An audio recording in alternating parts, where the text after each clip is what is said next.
evaluation of these projects if they are reapplying for the next fiscal year funding. This year, for the upcoming year, we received $3 million in the budget. So we're going, as a subcommittee, going to have to make tough decisions in reviewing these projects. So a lot of the information that's going to be presented today will be helpful in the deliberations next month. We've asked that everybody who is participating in this webinar to please keep your lines muted as we go through the presentations. For those who are on the phone, if you wish to speak, to unmute your line, you must press *6 to be unmuted. And again, we will have a public comment segment at the end of the presentation for those who are wishing to contribute. So I believe that is all for the meeting rules. So I'm going to turn it over now. First, before I actually do that, let me ask, do we have any members of the subcommittee on the call right now from APD, FDOT, or Elder Affairs? Elder Affairs is here. Hi, Krista. Hi. Kent Carroll, APD's here. Hi, Kent. David, Kent? Commissioner Tellez was able to connect. Okay, great. So Commissioner Tellez, you want to go ahead and do a quick introduction for yourself? Looks like she's gone again. Okay. Well, I'll go ahead and turn it over to Ross Silvers for the presentation for Pinellas County. Good morning, everyone. Thank you for allowing us to be here today and present to you. I am Ross Silvers with Pinellas Suncoast Transit Authority, PSCA, on the west coast of Florida. Thanks to everyone who did the presentations yesterday. I think they were excellent. Does someone have the PowerPoint somewhere? I do. Hold on. Can you see the presentation? So Ross, just let me know when you want me to transition. Sure. I don't see this presentation at all. Do others see the presentation? Yes, we can see it. Oh, so it's only me. Excellent. Fun. All right, so I'm going to look at my own version just so I can see what I'm doing. So we can go past the title slide to the next slide. All right, so we have a program called TD Tampa Bay, and you know, TD, of course, Transportation Disadvantage Tampa Bay. This is, I believe, our second year, I want to say, of TD Tampa Bay. And it's been really exciting for us. We've been honored to be able to do it and been really well received in the community. The first slide is really just background information about PSCA in Pinellas County. Because we're short on time, I'm not really going to get into this in any detail. Suffice to say that we are a fairly metropolitan area. We're actually considered the most densely populated in the state just because we have no open land. So that means that we're fortunate in that our fixed route bus system does cover the majority of the population within 3/4 of a mile of where they live. But unfortunately, our buses, because we're also one of the least funded transit agencies in the country, our buses do stop around sunset. So a lot of folks have jobs and have other things they have to get to in the evening, and so the buses don't meet all the needs of the community. And so that's kind of where we started looking at funding with the ISD grant as we started what was originally our TD late shift program, and now is in our last year of what's called early and late service. Go to the next slide. So when we look at our region, we're really one continuous kind of metropolitan area between Pinellas County, Pasco County, and Hillsborough County, which is Tampa.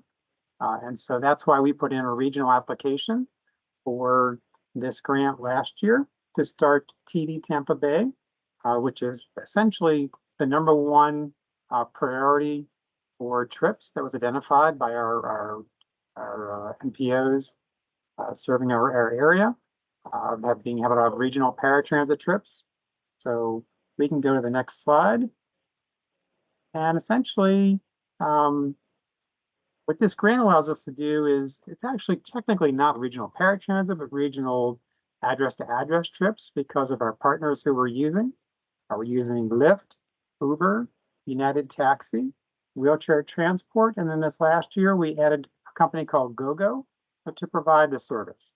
Technically, Wheelchair Transport provides door-to-door service. They and United Taxi kind of meet those ADA, the federal standards we were talking about yesterday, and then the others do not. For those who are not familiar with it, GoGo actually is kind of like a, I'll call it an add-on service to using like an Uber or a Lyft. So it's a call center, and as you set up an account, it uses like a IVR system, interactive voice response, and it knows who you are by your phone number. It says, you know, if you want to leave from home, press 1.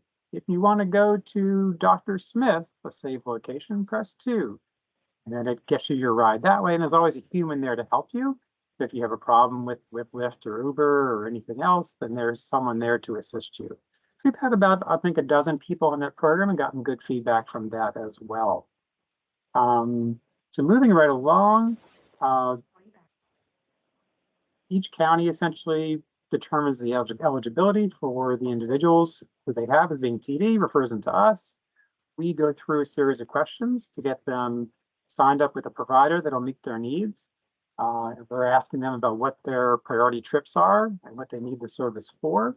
And based upon that, we're putting them into a category of a quantity of trips. So, and this year we actually added another category of just 2 trips a month. And that's for people, we had a lot of people who wanted to take kind of quality of life trips to be able to go to something unique that was cross-county.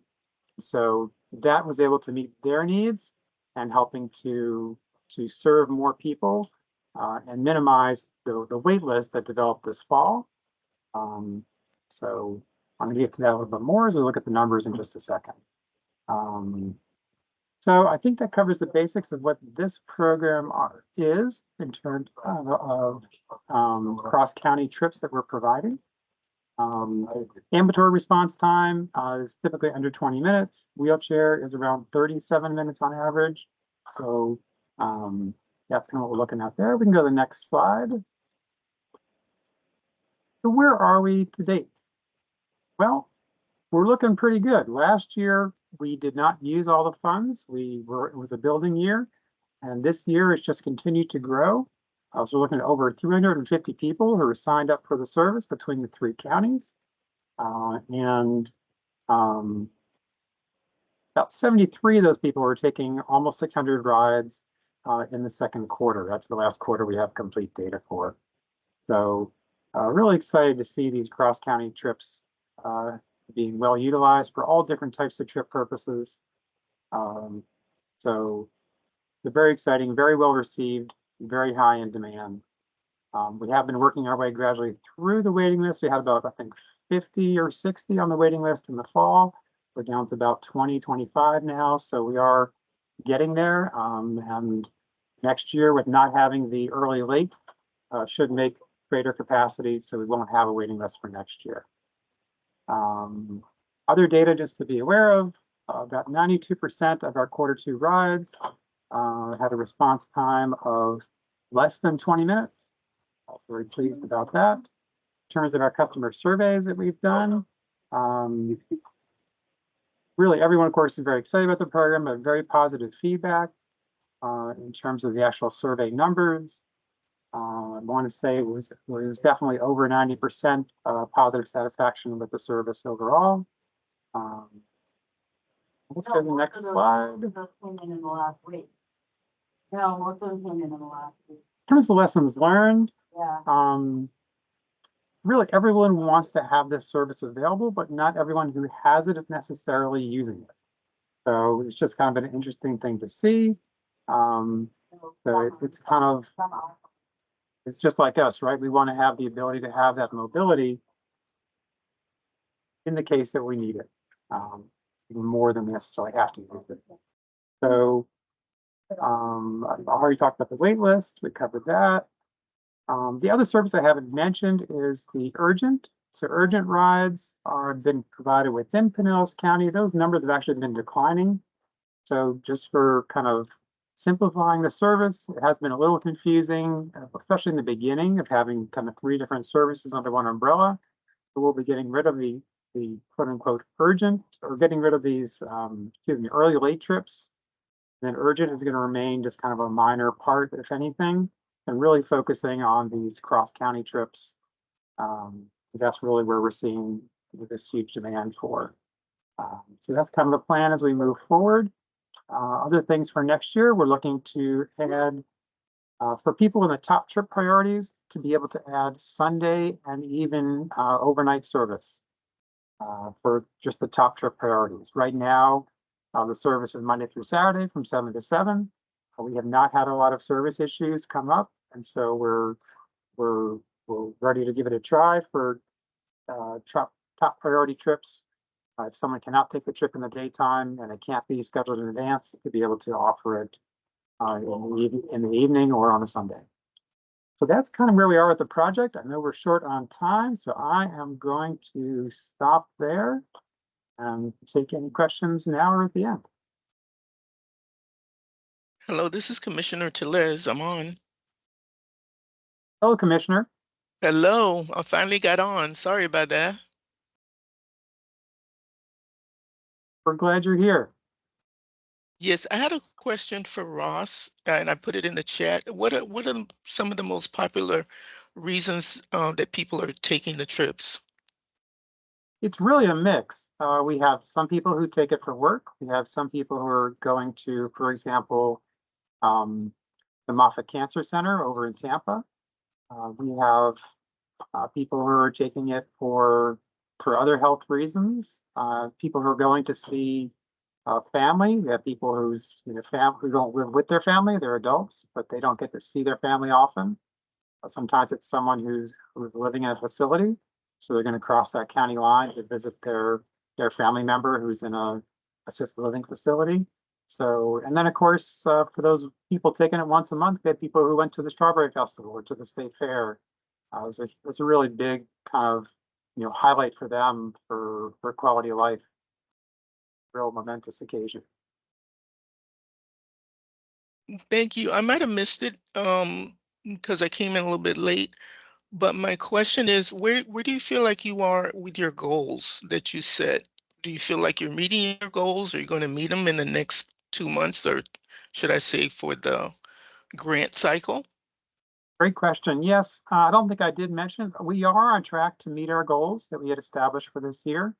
So we're really excited about that. And that's why kind of for next year, we're going to look to see about, what's going to happen as we look to have Sunday service and have evening service.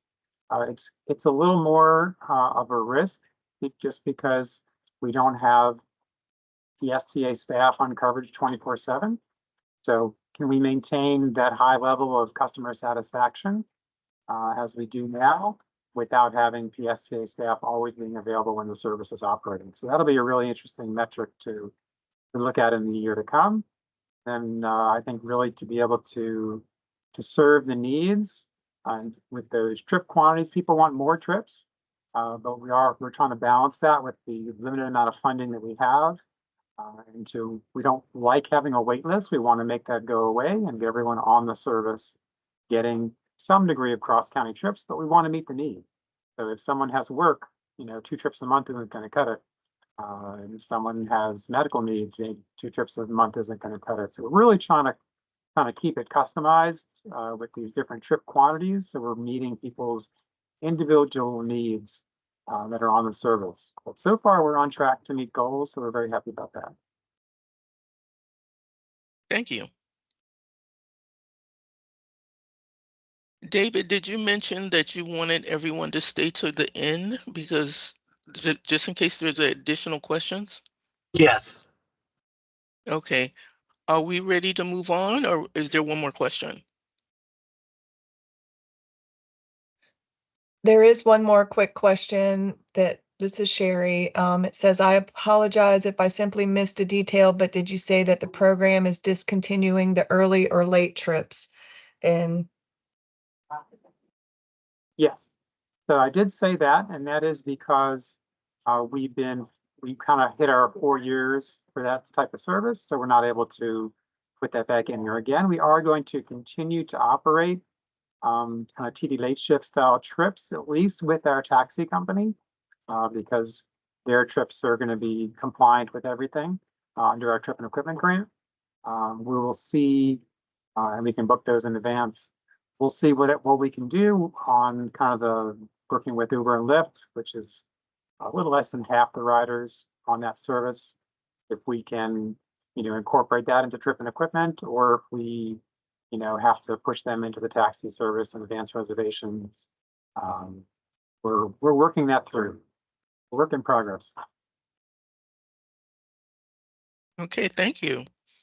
I think we're ready for our next speaker, which is, and thank you very much, Ross. Our next speaker is Maureen Dunleavy, representing Guidance Care Center Incorporated, who will be presenting on their project serving Monroe County. Maureen, please unmute and indicate when David should transition your slides. Absolutely. So I'm Maureen Dunleavy. I'm the Senior Regional Vice President for the Guidance Care Center, and I'm going to be presenting on our ISD project, Middle Keys Transportation, which we've affectionately called Connecting the Keys. Next slide, please. So I want to be able to talk about the need and why we created this program, our project proposal and overview from the past. This is our second year that we've done this plan, and our results, as well as the lessons learned. Next slide, please. So Guidance Care Center has been the community behavioral health agency in the Florida Keys for the past 50 years. And in 1988, we started Middle Keys Transportation and have been the community transportation coordinator for Monroe County, obviously helping to administer a countywide system of transportation for all those disadvantaged, and an active part in our local coordinating board. So our need in Monroe County is definitely unique to other parts of Florida. For those of you who may or may not have been to the Keys, we have, one route, one 2-lane highway to over the 130 miles that connects the Keys to services on the mainland. So we have bus service that provides 4,000 trips totaling 110,000 miles for all of our programs and services, and obviously addressing the issues for the elderly, disabled, and low income.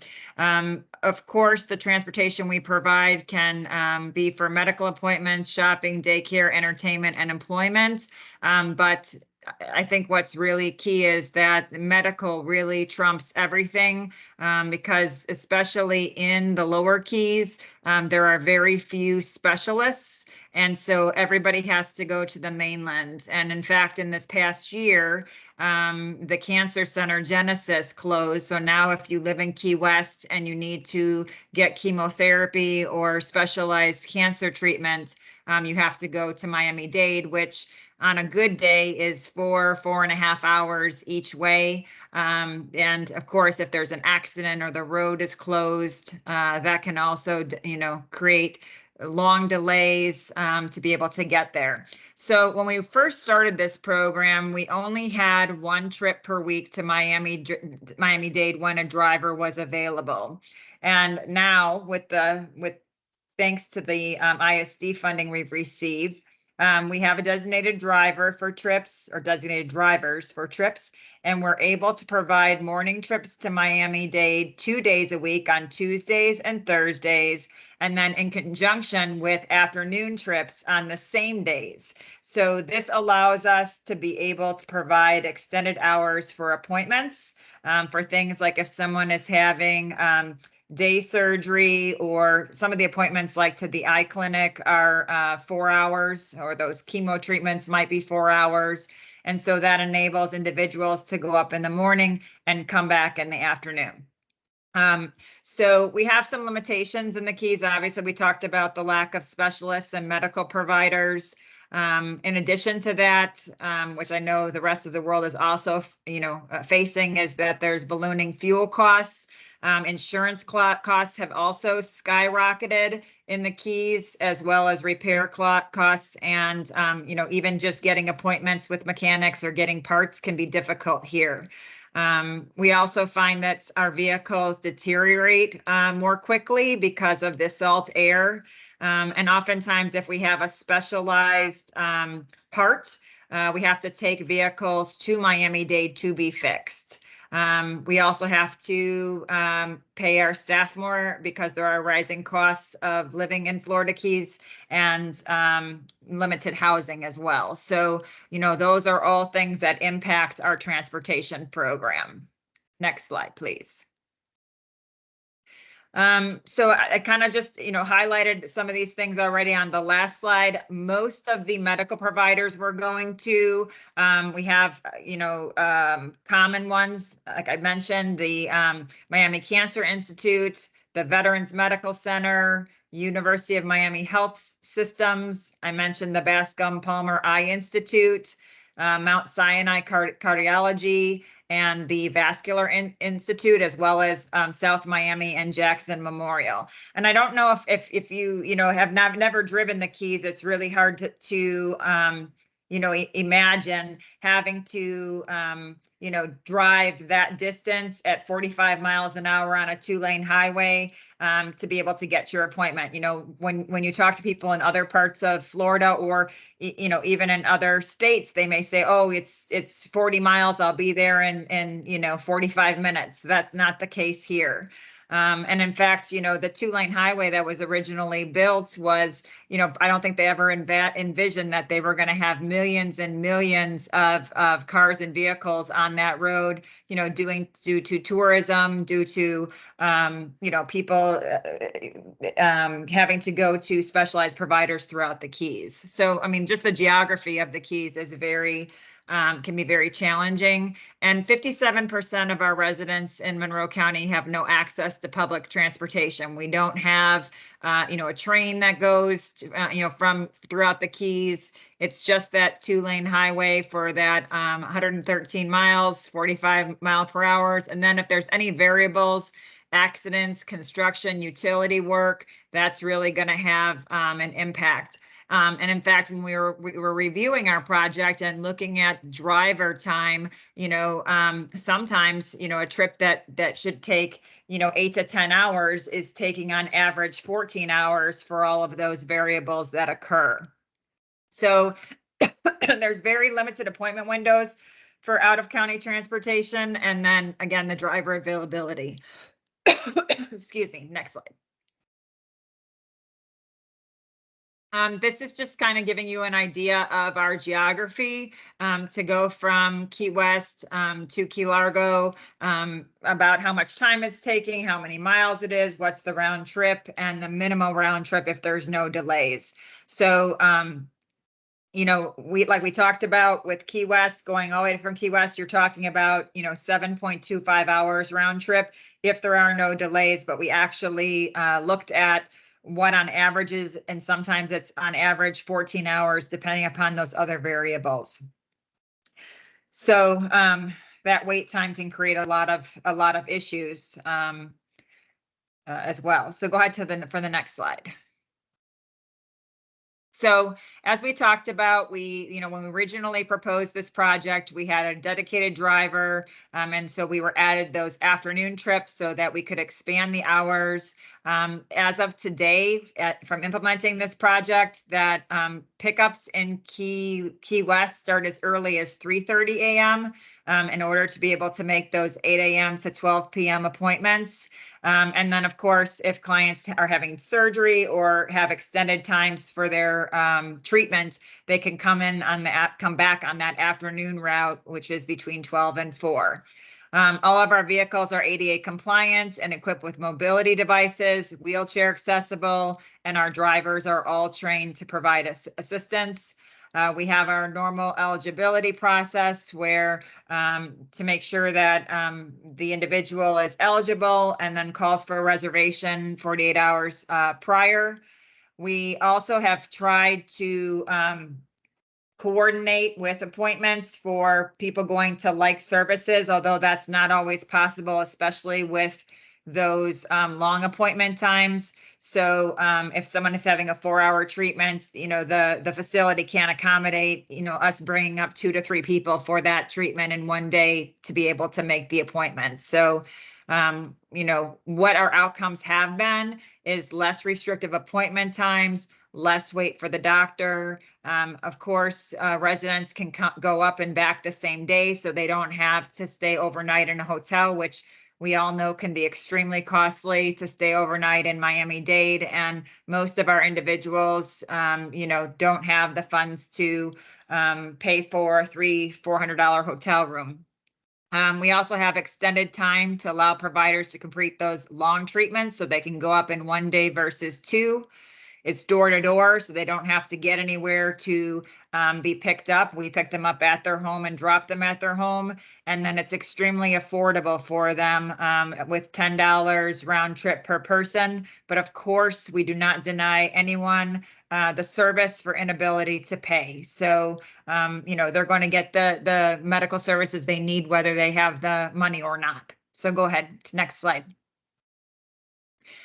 So looking at this past year, so based upon the 2 quarters for fiscal year 24, which is July through December, we've invoiced $48,000 for 91 trips.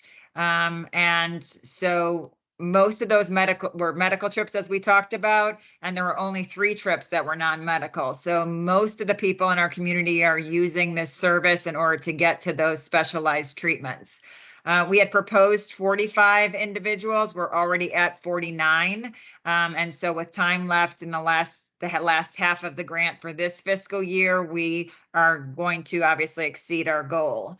And then at the bottom there are the performance indicators. We've got our service hours per day, our vehicle miles, 240 passenger miles.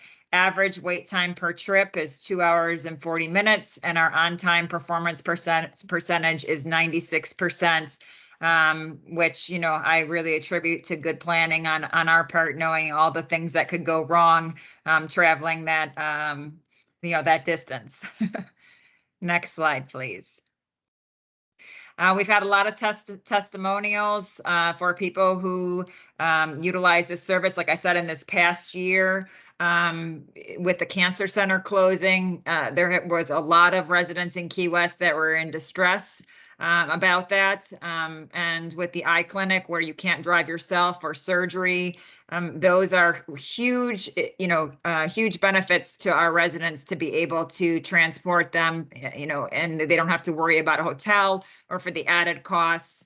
Most of the residents in the Keys are what the United Way calls ALICE, where you can't afford to meet your basic living expenses. So something as simple as, a ride to Miami-Dade for your medical treatment, it is really a game changer, a lifesaver for our residents. So, we've gotten a lot of kudos. We have, we do our transportation surveys in the month of May. And so these were based upon last year's surveys, which of course we're getting ready to do again.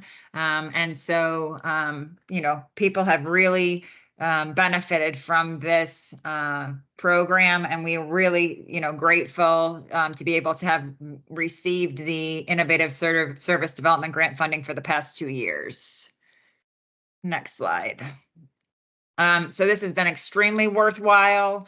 It's a critical project to our community, and we are very thankful for the opportunity in order to be able to, continue this service despite the challenges of living in the Keys. Any questions?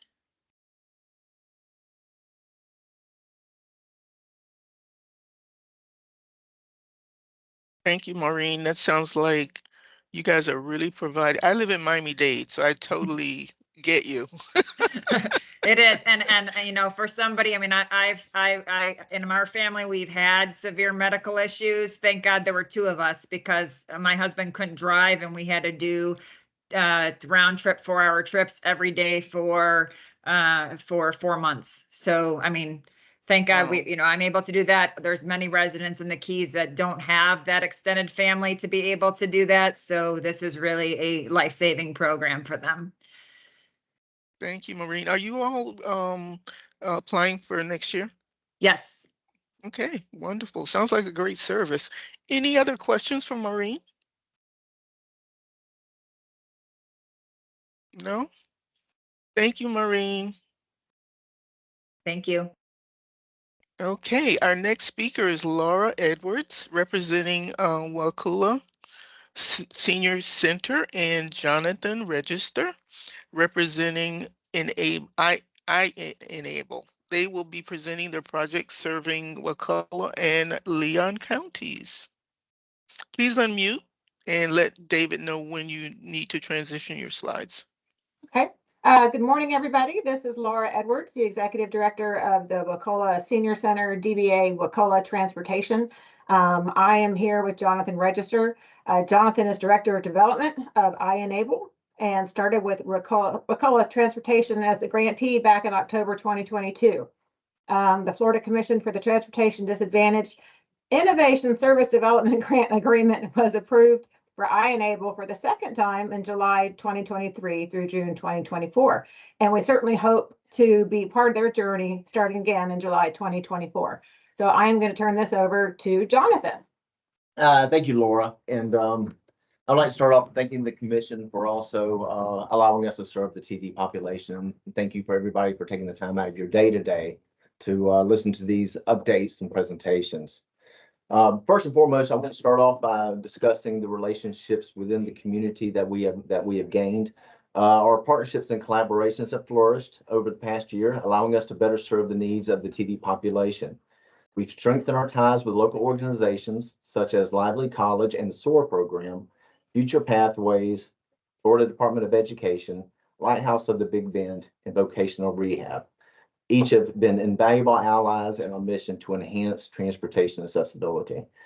Our program offers specialized door-to-door services geared towards serving the IDV community, although the program is open to all TD eligible riders.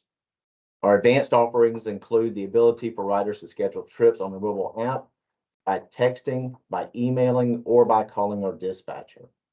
We offer this variety to match accessibility to the user's ability. We apply this same logic to our copay platform. Riders have the option to purchase vouchers online, through the app, or pay in cash. Our goal with this project is to elevate public transportation experience for each rider through accessibility and to enhance service execution through analytics. Our efforts in collecting trip data has yielded insightful results, providing us with comprehensive understanding of our riders' needs and preferences. Through meticulous data analysis, we've been able to optimize our services through improving efficiency and satisfaction among our riders. All right, David, if you would just go to the next slide. Okay, so what this is a direct comparison between July 2022 through March 2023, and then July 2023 through March 2024. So if we start off at the first column on the left with the trips provided, the same time last year through March, we had only issued out 2,700 trips. This year we've exceeded 8,000. So the gain in ridership and of course the services that were rendered are just really starting to take off. Our on-time performance continues to focus on the trip nuances, has led to our improvement in already great performance record. I mean, 99.34% on-time performance record. And so let me kind of step back. Me and the partners that we work with, we all came from the commodity distribution sector. And so 98.5 was the mile marker that we always had to hit. And so achieving a 99.34% is just shows our dedication to service the ridership that we are. And so continue on with the ridership. This same time last year, we had only served 57 different riders. In this year's, we've already hit 109. So let me explain the ridership. So our ridership was not moved from one program to this program.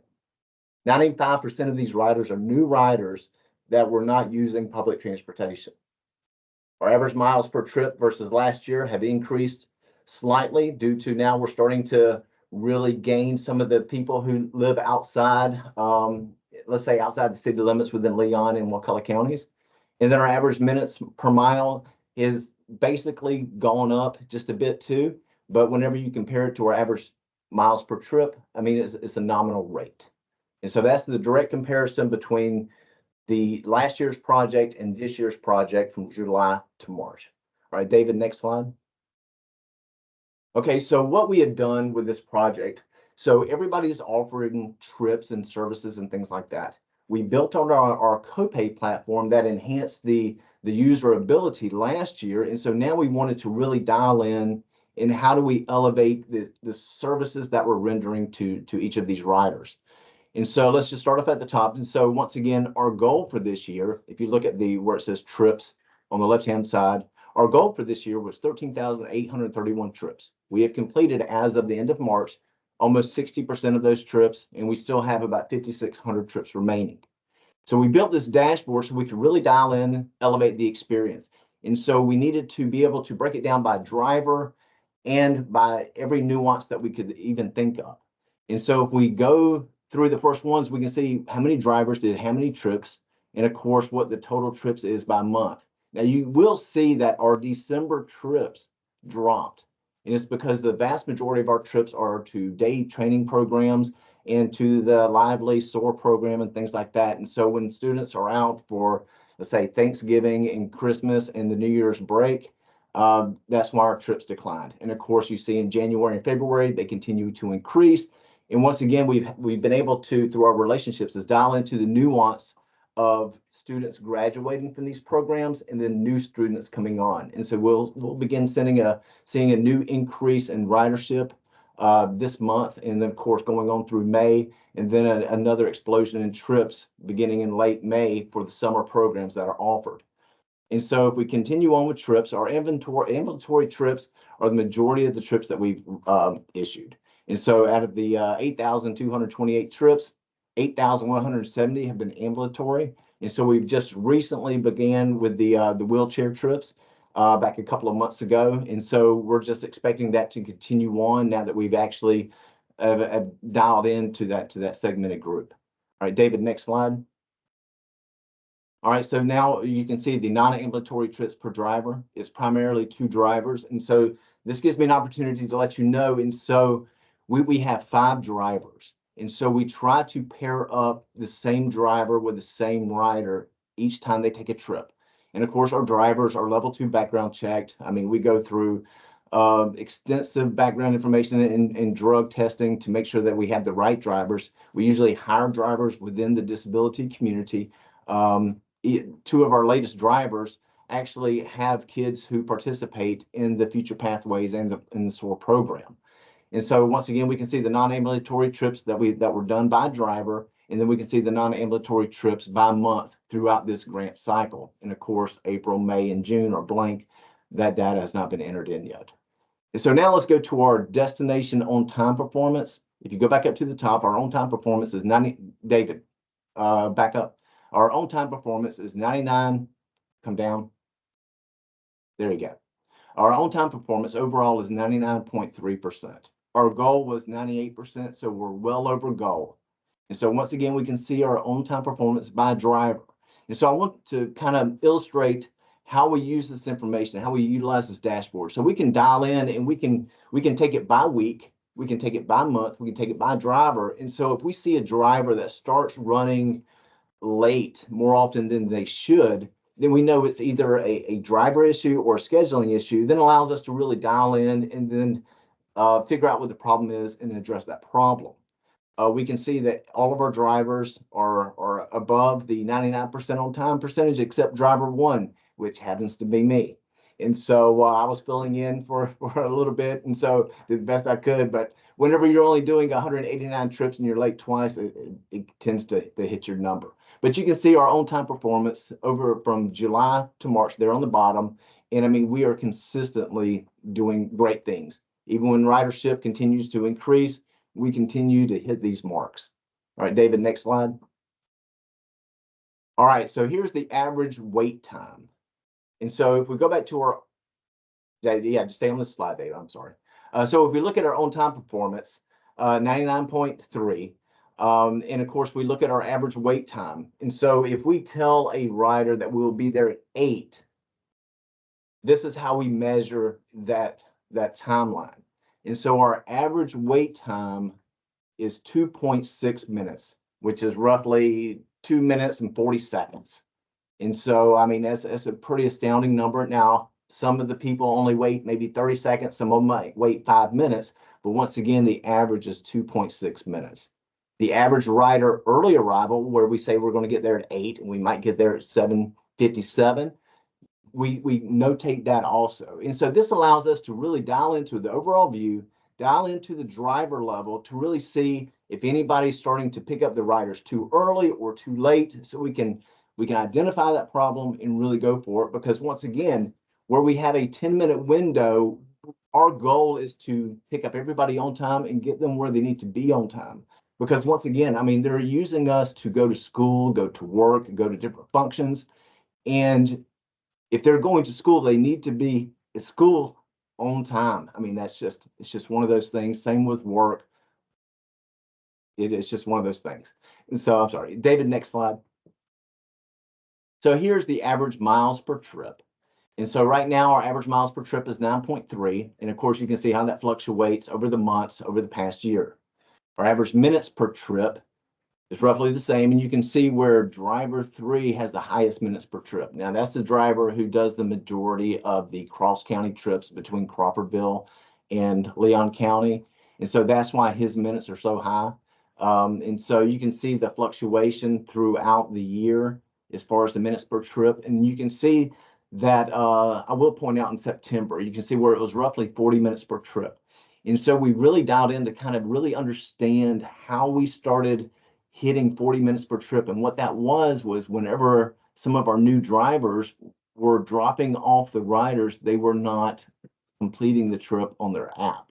So we still had to capture this data the way it was, but it once again allowed us to understand what that nuance was. And then of course we had the conference call and we addressed it with each of the drivers. And so we were able to kind of get everything in line to really start reporting true numbers. David, next slide. Here's our ridership by driver. And so once again, as I said, is when we bring on a new rider, we try to pair them up with a driver and then have it consistent. Now, if they want to have a different driver, that's fine. But I mean, our drivers are very professional, very good at what they do. They go through a course as far as working with people with cognitive disabilities and things like that. And so we do have a training course. And so you can see how many riders that we've been serviced over the past 9 months and how many different riders each driver has actually serviced. And so you can see that throughout the year. And of course, trips per purpose. The majority of our trips are employment and education and training, the day programs and things of that nature. The chart to the left, as far as where it rolls it up for the year, its colors are very similar. And so we're working on that to get that addressed. David, next slide. Here's our ridership as far as our current ridership is 109. Our remaining goal is 33. We brought in roughly 7 more riders this month. And so we should hit that goal of, let's see, our ridership goal is 142. So we should hit that goal or come very close to it. We can see the riders, the new ridership growth each month over this current grant cycle. And once again, in December, we had one of the lowest bring-ins, and because of the schools and things like that. And so as we continue with this new cycle, as far as the new students coming in, we'll see that ridership continue to go up. And then of course, down at the bottom is the amount that we've invoiced, because it's one of those things to where we have goals on everything. And so we want to be able to track that daily, weekly, monthly, and yearly. And so you can see how we've invoiced the trips over this past year. And of course, the copay that matches up consistently with it. And so some of our riders prefer us to bill them at the end of the month. And so there is a delay on that. And so that's why you might see some kind of skewed numbers on the copay collection side. But once again, we we base everything on how it benefits each rider. So that's pretty much all we have. And so I'm open to questions if anybody has any questions.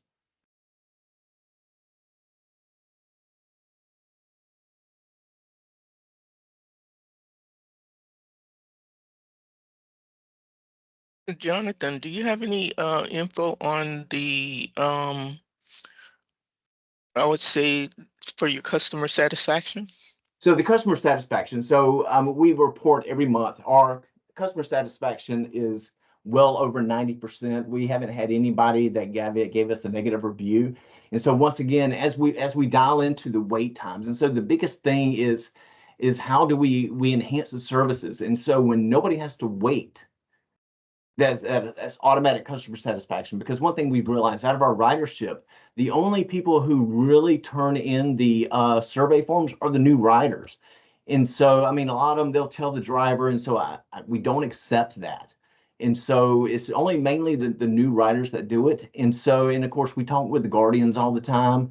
And so it's one of those things to where we still do the surveys each month, but we can really understand how they're doing and how they feel with everything based on the data that we collect as far as pickup times, drop-off times, making sure they get somewhere on where they need to be. I mean, nobody likes waiting outside in the sun or in the rain. And so as long as we do that and we continue with the surveys, I mean, I hate to say it like this, but we are crushing it with our customer satisfaction. We really are.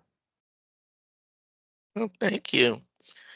Any questions for Laura or Jonathan? Okay, thank you, Jonathan and Laura.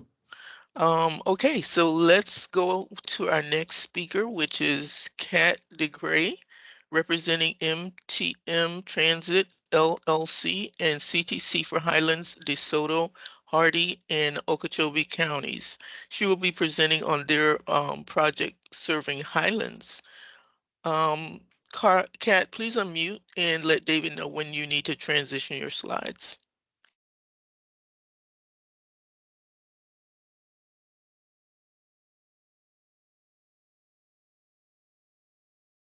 Kat, are you there?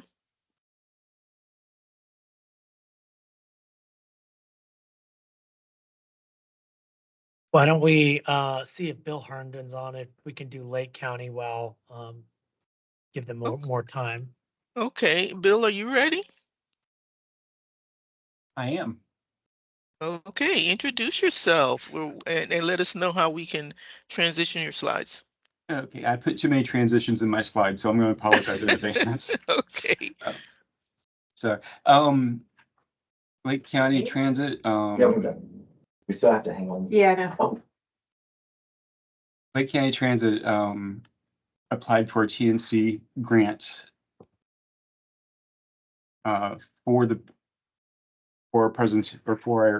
sorry, kind of out of it today. Lake County's applied for a TNC grant. Dave, if you want to click through. So to tell you a little bit about Lake County, we have our North County and our North County routes. We have our South County, David, if you click, and our South County routes. And then we have our really South County routes. So from the very northern point of our service area to the very southern point is right at 65 miles. We are 1,157 square miles. 19% of that is water. So I tell you that to tell you you can't get there from here. And this will play into my presentation a little bit later. So David, if you want to click. Oh, there's. So Lake Express, our fixed route, operates Monday through Friday, 6 a.m. to 7 p.m. Our paratransit service, Lake County Connection, is the same hours, but we also do dialysis services on Saturdays. So the point of this animation to turn sideways is to point out to you that Lake County is ultimately a square duck when you turn your head to the side. Just a little bit of humor there. So David, if you want to click, I keep trying to click my mouse. So we've all had the same issues, the same concerns. You know, being a CTC, it just comes with the nature of the business. So I'm not going to run through all of these because every presentation you see today and yesterday had them in it. So David, if you want to click. Project goals. Again, we all have the same issues. We all are trying to solve the same problems. So I'm not going to go through what everyone else has already gone through. So David, if you want to click one more time. Okay, the obvious solution, you can click 3 times. It is hire more operators, buy more buses, and print more money. Easy. Go ahead and click for me, David. So we figured the initiation of the TNC project would be fairly straightforward since so many other folks have done it. We figured we'd apply for the funding and, you know, get the contracts and go through all of that good stuff, but that's not how it happens. So David, if you can click for me one more time. Okay, and here I'm going to read a little bit. So upon submission of the ISD grant last year, it was expected that the commission would award the grant before July 1st.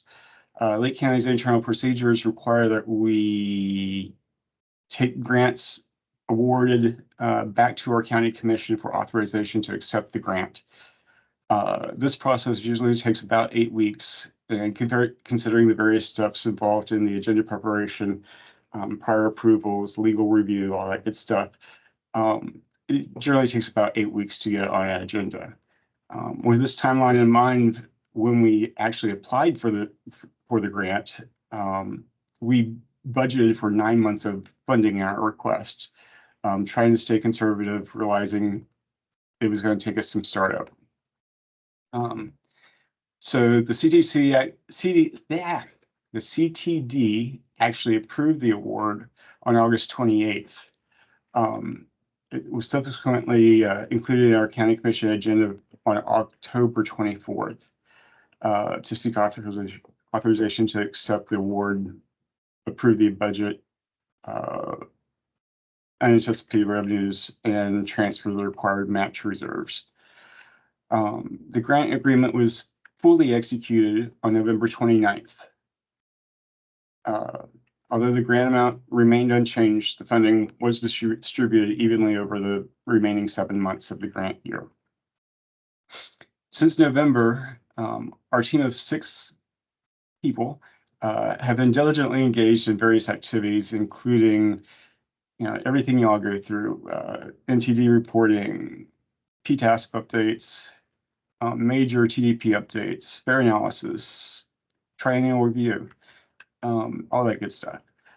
So we've been really busy since the contract was actually executed. Not to give an excuse, but just an explanation. So acknowledging that this wasn't FTA funding as a pilot program, we aim to streamline our procurement process by leveraging existing transportation TNC contracts with other transit providers. Our initial attempts to engage 2 providers basically the TNCs came to us and said, you don't have the trip volume, your trips, we can't do it. It's not worth our time to come into your service area. So that's really been our challenge, is finding someone to come into our service area.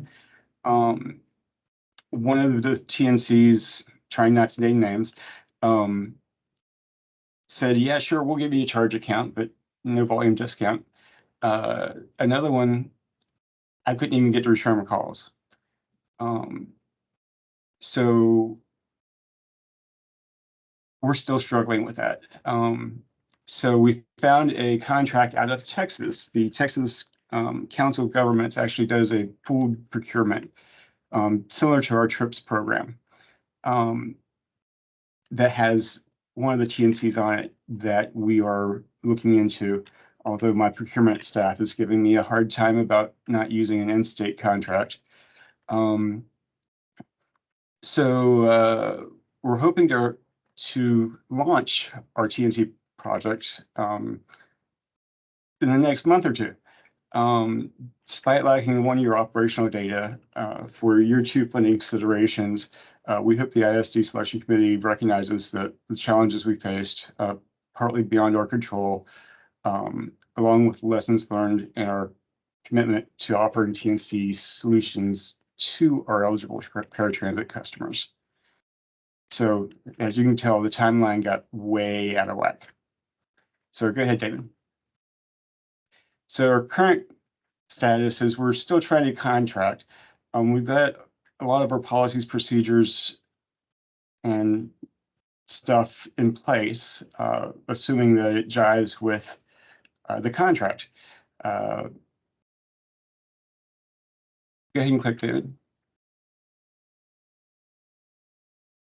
So moving forward, we hope to implement the year 1 pilot project. We hope to apply for year 2 pilot project funding and just share our lessons learned with other folks out there trying to do TNC projects. Develop your project outline, make it a living document. As issues come up, edit that document. Keep it as a kind of a guideline, if you will. Start the procurement process early. Every one of us have had issues. Well, not every one of us. Most of us have had issues with the procurement process of the TNCs. Let's see, year 1, plan for less than 12 months of operating. We knew before we applied that even though we had 12 months of potentially funding, that we wouldn't operate for 12 months. And then the project size, which I think is my biggest problem here in Lake, is lack of trip volume and lack of project funding to make a TNC interested in coming into your service area. So, David, I think that's all I have.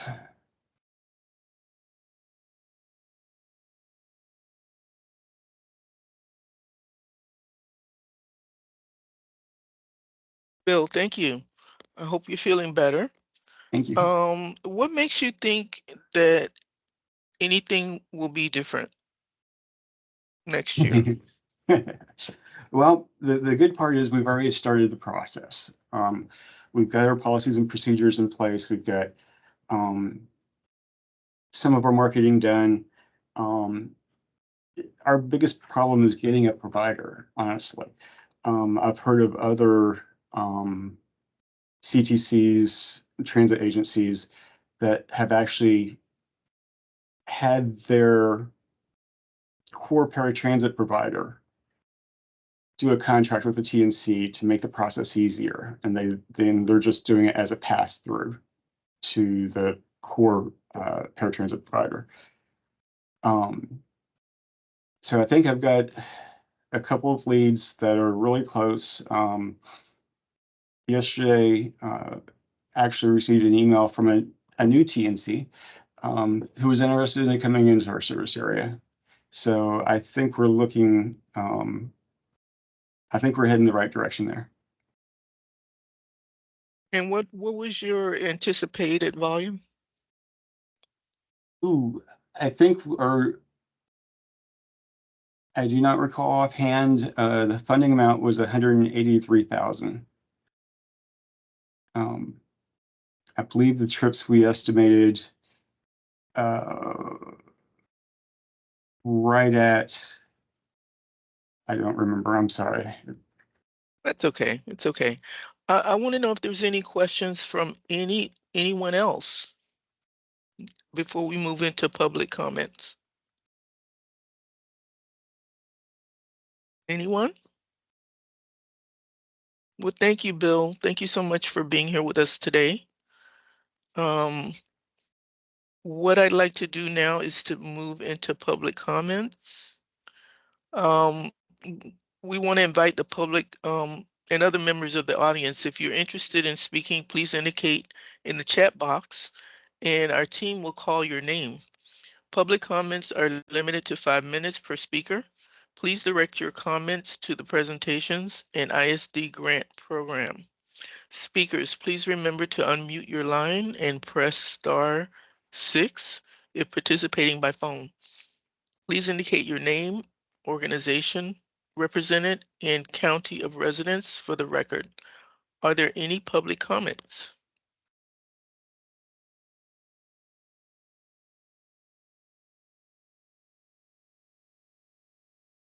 Anything in the chat? While we're waiting, if there's anybody, just for the record, we will post this information on our website, including MTM's presentation. Even though they were not here available to do the presentation today, we will have that at least documented in the on the website, and we will also provide that to the subcommittee members, assuming that they're reapplying again for the next fiscal year. Thank you, David. Anybody in the chat? I don't see anything in the chat. This is Sherry. Okay, thank you, Sherry. All right, well, thank you everyone who presented and participated in today's meeting. We appreciate all the good work you're doing and serving our customers. Just a few dates to announce before we leave. The deadline to submit the ISD grant proposal for fiscal year 24-25 is April 30th by 11:59 p.m. Eastern Standard Time. Our subcommittee will meet on May 16th and May 17th to recommend project and funding recommendations. The next commission business meeting is scheduled for June 3rd in Tampa, where the commission is expected to approve ISD grant funding for fiscal year 24-25. Thank you. Take it away, David. Thank you, everyone. Apologize for the technical difficulties, but it looks like we got all through it. And just like Commissioner Tellez says, thank you for all the hard work. Look forward to seeing the proposals next week and seeing everybody at the commission meeting on June 3rd. Take care. Thank you. Have a great day.